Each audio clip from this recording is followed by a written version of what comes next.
అందరికీ నమస్కారం. Tech Fox Telugu YouTube ఛానల్‌కి స్వాగతం. ఈ యొక్క సెషన్‌లో నేను మరొక జావా ఇంటర్వ్యూ క్వెషన్‌ని మీకు జవాబు ఇవ్వబోతున్నాను. ఆ క్వెషన్ వచ్చేసి is overriding applicable for constructors in Java. జావాలో మనకి మెథడ్స్ ఉంటాయి. అలాగే కన్‌స్ట్రక్టర్స్ ఉంటాయి. ఓవర్ రైడింగ్ అనే కాన్సెప్ట్ మనము మెథడ్స్‌కి అప్లై చేయొచ్చండి. మరి కన్‌స్ట్రక్టర్స్ కూడా ఓవర్ రైడింగ్ అనే కాన్సెప్ట్ ని అప్లై చేయొచ్చా అనేదే మనకు ఇక్కడ ఉన్న జావా క్వశ్చన్ అండి. ఆన్సర్ వచ్చేసి నో అండి. ఓకే, లేదండి, లేదు, పాసిబుల్ కాదు. కన్స్ట్రక్టర్స్ కి ఓవర్ రైడింగ్ అనే కాన్సెప్ట్ జావాలో పాసిబుల్ కాదు. ఎందుకు కాదు అనుకుందాం. రెండు క్లాసెస్ ఉన్నాయి. అందులో ఒకటి వచ్చేసి పేరెంట్ క్లాస్ చేస్తాం, ఇంకోటి ఆ పేరెంట్ యొక్క చైల్డ్ క్లాస్ చేస్తాం. అట్లున్నప్పుడు పేరెంట్ క్లాస్ లో నేను కన్స్ట్రక్టర్ క్రియేట్ చేయాలి అంటే ఆ కన్స్ట్రక్టర్ యొక్క పేరు వచ్చేసి ఆ పేరెంట్ క్లాస్ యొక్క పేరుతోటి సరిపడాలి. ఓకే, సేమ్ ఉండాలి. ఓకే, కన్స్ట్రక్టర్ యొక్క పేరు ఆ క్లాస్ లో ఉన్న కన్స్ట్రక్టర్ ఆ క్లాస్ పేరుతోటి సేమ్ ఉండాలండి. ఓకే, సో పేరెంట్ క్లాస్ కావచ్చు, ఏ క్లాస్ అయినా కావచ్చు, ఏ క్లాస్ లో అయినా మీరు కన్స్ట్రక్టర్ క్రియేట్ చేసి ఆ కన్స్ట్రక్టర్ యొక్క పేరు వచ్చేసి ఆ క్లాస్ లో ఆ క్లాస్ ఏదైతే క్లాస్ లో కన్స్ట్రక్టర్ క్రియేట్ చేస్తారో ఆ క్లాస్ పేరుతోటి సేమ్ ఉండాలి. అయితే ఇప్పుడు ఇక్కడ ఇన్హెరిటెన్స్ కాన్సెప్ట్ లో ఒకదాన్ని పేరెంట్ క్లాస్ చేసినాము, ఒకదాన్ని చైల్డ్ క్లాస్ చేసినాం. చేసినప్పుడు పేరెంట్ క్లాస్ లో నేను కన్స్ట్రక్టర్ క్రియేట్ చేసేటప్పుడు ఆ పేరెంట్ క్లాస్ పేరు యూజ్ చేసుకొని కన్స్ట్రక్టర్ పేరు ఇచ్చి నేను కన్స్ట్రక్టర్ ని క్రియేట్ చేస్తాను. అదే రకంగా నేను చైల్డ్ క్లాస్ లో కూడా కన్స్ట్రక్టర్ క్రియేట్ చేయాలంటే ఆ చైల్డ్ క్లాస్ యొక్క పేరుని ఈ కన్స్ట్రక్టర్ ఇచ్చి నేను ఓకే ఇచ్చి నేను ఆ చైల్డ్ క్లాస్ లో కన్స్ట్రక్టర్ క్రియేట్ చేయాలి. సో ఎప్పుడు ఓవర్ రైడింగ్ అంటాం మనము? ఇలా ఒక పేరెంట్ కి చైల్డ్ క్లాస్ ఉండి ఆ చైల్డ్ క్లాస్ లో ఉన్న ఒకవేళ మెథడ్ ఉంది అనుకుందాము.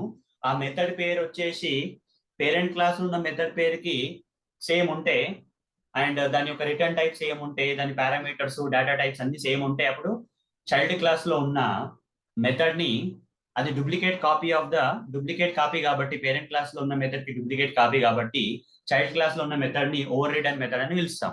కానీ కన్స్ట్రక్టర్స్ మాత్రం అట్లా పాసిబుల్ కాదండి, ఎందుకంటే పేరులోనే పోయింది కదా. ఓకే, కానీ పేరెంట్ క్లాస్ యొక్క కన్స్ట్రక్టర్ పేరు ఏముంటుంది? పేరెంట్ క్లాసే ఉంటుంది. చైల్డ్ క్లాస్ లో క్రియేట్ చేసే కన్స్ట్రక్టర్ పేరు ఏముంటుంది? చైల్డ్ క్లాస్ పేరు ఉంటుంది. అప్పుడు ఎట్లా సేమ్ అవుతాయండి? డూప్లికేట్ అయ్యే ఛాన్సే లేదు కదా. మరి అట్లా అన్నప్పుడు చైల్డ్ క్లాస్ లో ఉన్న కన్స్ట్రక్టర్ కి వేరే పేరు ఉండి అది ఎట్లా ఓవర్ రైడ్ జరుగుతుందండి? పేరెంట్ క్లాస్ ఉన్న కన్స్ట్రక్టర్ ని చేయలేదు కాబట్టి ఇది పాసిబుల్ కాదని ఇక్కడ ఆన్సర్ రూపంలో చెప్తున్నాము. మీకు ఇంకా బాగా అర్థం కావాలి, థియరిటికల్ గా నేను మస్తు చెప్పాను కానీ మరి మీకు ఇంకా ఈ ఆన్సర్ బాగా అర్థం కావాలి. ఈ over riding applicable for constructors in Java, constructors కి ఓవర్ రైడింగ్ అనేది పాసిబుల్ ఉందా, కన్స్ట్రక్టర్ ఓవర్ రైడింగ్ అనేది ఉందా జావాలో అంటే లేదంటే పాసిబుల్ కాదు. చూపిస్తాను మీకు ప్రాక్టికల్, మీకు అర్థమైపోతుంది. ఇక్కడ నేను ఒక సబ్ ప్యాకేజ్ క్రియేట్ చేసుకుంటాను ఎగ్జాంపుల్ కోసము. చేసుకొని ఈ దాని కింద ఒక క్లాస్ క్రియేట్ చేసుకుంటానండి. రెండు క్లాసెస్ క్రియేట్ చేస్తాను. నార్మల్ క్లాసెస్ ఇవి ప్రస్తుతానికి. ఎనిమల్ క్లాస్ అని ఒక క్లాస్ క్రియేట్ చేసుకున్నాను. ఎనిమల్ క్లాస్ లో ఒక కన్స్ట్రక్టర్ క్రియేట్ చేయాలంటే పబ్లిక్ అని రాస్తాను. కన్స్ట్రక్టర్ కూడా మెథడ్ లాగానే ఉంటది, కాకపోతే కొన్ని చేంజెస్ ఉంటాయండి, కొన్ని తేడాలు ఉంటాయి. ఏంటంటే రిటర్న్ టైప్ అనేది ఉండదండి. అండ్ కన్స్ట్రక్టర్ యొక్క పేరు వచ్చేసి ఆ క్లాస్ యొక్క పేరుతోటి సేమ్ ఉండాలి. చూడండి, కన్స్ట్రక్టర్ ఇక్కడ సర్కులర్ బ్రాకెట్స్ మెథడ్ లాగానే వస్తాయి మనకి. ఈ పేరు తర్వాత సర్కులర్ బ్రాకెట్స్ వస్తాయి. మెథడ్ లాగానే చూడడానికి ఉంటుంది. ఇక్కడ రిటర్న్ టైప్ ఉంటుంది, దాని యొక్క పేరు వచ్చేసి ఓకే క్లాస్ యొక్క పేరుతోటి సేమ్ ఉండాలి. ఓకే, ఇక్కడ నేను ఒక ప్రింట్ స్టేట్మెంట్ రాసుకుంటాను ఎనిమల్ కన్స్ట్రక్టర్ అని. ఓకే, తర్వాత నేను ఇంకో క్లాస్ క్రియేట్ చేసుకుంటానండి. ఇంకోటి డాగ్ క్లాస్ క్రియేట్ చేసుకున్నాను. క్రియేట్ చేసుకొని పబ్లిక్ అని చెప్పేసి ఇక్కడ ఒక కన్స్ట్రక్టర్ క్రియేట్ చేయాలంటే రిటర్న్ టైప్ ఉండదు. మళ్ళీ ఆ కన్స్ట్రక్టర్ యొక్క పేరు వచ్చేసి ఈ డాగ్ క్లాస్ పేరుతోటే మ్యాచ్ చేయాలి, సేమ్ ఉండాలి. ఓకే, డాగ్ క్లాస్ పేరు ఇవ్వాలి, అప్పుడే ఇది కన్స్ట్రక్టర్ అవుతుంది. లేకపోతే కన్స్ట్రక్టర్ అనేది మనం జావా అనేది దాన్ని కన్స్ట్రక్టర్ కింద పరిగణించదు. ఓకే, ఇక్కడ డాగ్ కన్స్ట్రక్టర్ అని రాస్తున్నాను.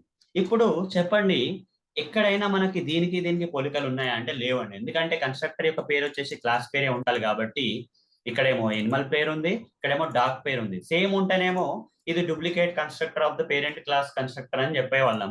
కనుక డాగ్ కన్స్ట్రక్టర్ వేరే, ఎనిమల్ కన్స్ట్రక్టర్ వేరే కాబట్టి ఏం రిలేషన్ లేదు కాబట్టి పేరు సేమ్ లేదు. ఓకే, ఏమీ సేమ్ లేదు కాబట్టి దీన్ని ఓవర్ రైడింగ్ అనలేమండి. ఓకే, కన్స్ట్రక్టర్ అనేది ఓవర్ రైడ్ చేస్తుంది అని అనలేము. ఓకే, మెథడ్ లో ఓవర్ రైడింగ్ పాసిబుల్ అవుతుంది కానీ మరి కన్స్ట్రక్టర్ ని పేరెంట్ క్లాస్ ఉన్న కన్స్ట్రక్టర్ ని చైల్డ్ క్లాస్ లో డూప్లికేట్ చేయలేము. ఎందుకంటే ఆ కన్స్ట్రక్టర్ పేరే మారిపోతుంది కాబట్టి ఆ క్లాస్ యొక్క చైల్డ్ క్లాస్ యొక్క పేరు ఇవ్వాలి, అది పేరెంట్ క్లాస్ పేరు ఉండదు కాబట్టి ఈ డూప్లికేషన్ అనేది జరిగినప్పుడు constructor in the child class cannot override the constructor in the parent class అని చెప్పుకోవాలి అంతే. ఓకే, ఏదైతే కన్స్ట్రక్టర్ చైల్డ్ క్లాస్ లో క్రియేట్ చేస్తున్నామో ఎట్టి పరిస్థితుల్లో అది పేరెంట్ క్లాస్ ఉన్న కన్స్ట్రక్టర్ ని ఓవర్ రైడ్ చేయలేదు, ఎందుకంటే దాని పేరు వేరే, దీని పేరు వేరే. ఓకే, అవి క్లాస్ పేర్లు వేరే ఉంటాయి కాబట్టి చైల్డ్ క్లాస్ యొక్క క్లాస్ పేరు, పేరెంట్ క్లాస్ యొక్క క్లాస్ పేరు వేరే ఉంటది కాబట్టి అది పాసిబుల్ కాదని చెప్పేసి ఆన్సర్ మనం ఇంటర్వ్యూలో ఇవ్వాలండి. సో ఈ కోడ్ మీరు ప్రాక్టీస్ చేసుకోవాలంటే మీరు స్క్రీన్ షాట్ తీసుకోండి. మీరు స్క్రీన్ షాట్ తీసుకున్నారని అనుకుంటున్నానండి. సో థియరిటికల్ గా కానీ ప్రాక్టికల్ గానీ మీకు ఈ యొక్క క్వశ్చన్ యొక్క ఆన్సర్ మీకు క్లుప్తంగా నేను వివరించానని అనుకుంటున్నానండి. మీకు గనక ఈ నా యొక్క ఎక్స్ప్లెనేషన్ కానీ ఓకే ఈ యొక్క ఆన్సర్ కానీ మీకు నచ్చినట్టయితే, ఈ క్వశ్చన్ యొక్క ఆన్సర్ మీకు అర్థమైంది, నా ఎక్స్ప్లెనేషన్ నచ్చినట్టయితే ఈ యొక్క వీడియోని కంపల్సరీ ఆర్ తప్పనిసరిగా లైక్ చేయండి. Okay, Tech Fox Telugu YouTube ఛానల్లో ఇంకా చాలా వీడియోస్ నేను అప్లోడ్ చేస్తానండి. వచ్చే రోజుల్లో కొంచెం చాలానే స్ట్రాంగ్ గానే నిర్ణయించుకున్నాను. ఓకే, ఎక్కువ వీడియోస్ మన తెలుగు ఆడియన్స్ కి ఇవ్వాలి అని చెప్పేసి మీ యొక్క సపోర్ట్ దానికోసం అవసరం. ఖచ్చితంగా లైక్ చేయండి. ఓకే, అలానే నా Tech Fox Telugu YouTube channel ని సబ్స్క్రైబ్ చేసుకోండి, షేర్ చేయండి. ఓకే, కామెంట్స్ పెట్టండి, మీకు డౌట్స్ ఉన్నా సరే కామెంట్స్ పెట్టండి. మీకు ఏదైనా వేరే టాపిక్ కావాలి, నాకు తెలుగులో ఈ టాపిక్ కావాలా, సాఫ్ట్వేర్ టెస్టింగ్ సంబంధించింది, ఏదైనా టెక్నికల్ టాపిక్ సంబంధించింది నాకు ఈ తెలుగులో ఉంటే బాగుండు అని మీకు అనిపించినా దాన్ని కామెంట్స్ లో పెట్టండి. నేను ప్రతి కామెంట్ చదువుతాను.